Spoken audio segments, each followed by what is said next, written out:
Class is now in session. I'm Professor Hockey, and today we're discussing some huge news coming out of the San Jose Sharks camp today, as the Sharks and Doug Wilson have re-signed forward Alexander Barabanov to a one-year deal worth $1 million. A Kevin Labanc deal, I guess you could say, though with very different circumstances from when Kevin Labanc actually signed his contract of 1 year, $1 million.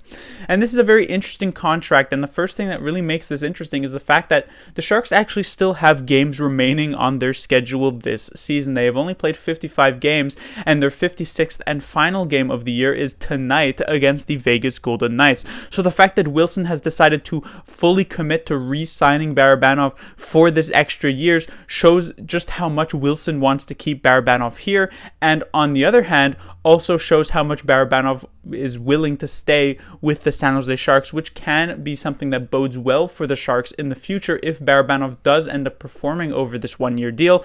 Maybe this is a player that the Sharks can actually retain for the foreseeable future, which would be a very nice thing to see.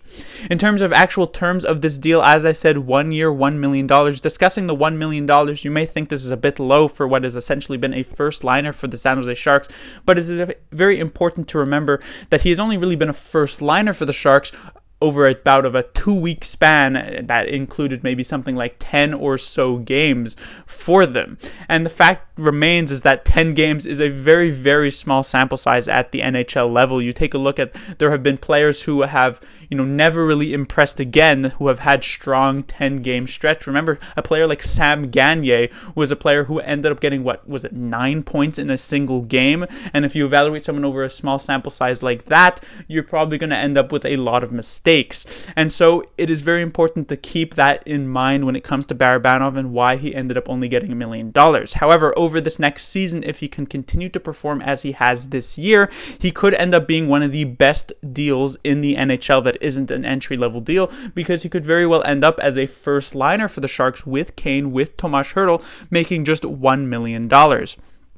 And the same thing goes for the terms of this deal. I don't think any Sharks fans would have been happy, at least in hindsight, with, let's say, a 4 or 5 year deal if Barabanov did not end up performing to the standards that he has performed this season on, and it would be viewed as one of those other big long-term deals that Doug Wilson has foolishly given to a player. So giving him only 1 year is a smart move, not only for Doug Wilson, because you do have to temper expectations with the small sample size, but also a smart move from Barabanov, because if he actually wanted to go long-term this season, he would have been able to make a lot less money than if he took a 1 year deal, performed well in this upcoming year, and then gets long-term during the next offseason. So I think this is a deal that works for everybody all around, and I'm sure there are, it's very rare that a deal occurs that a lot of fans love, but this is one of those deals that I don't think anyone can contest with and say that this is a bad one.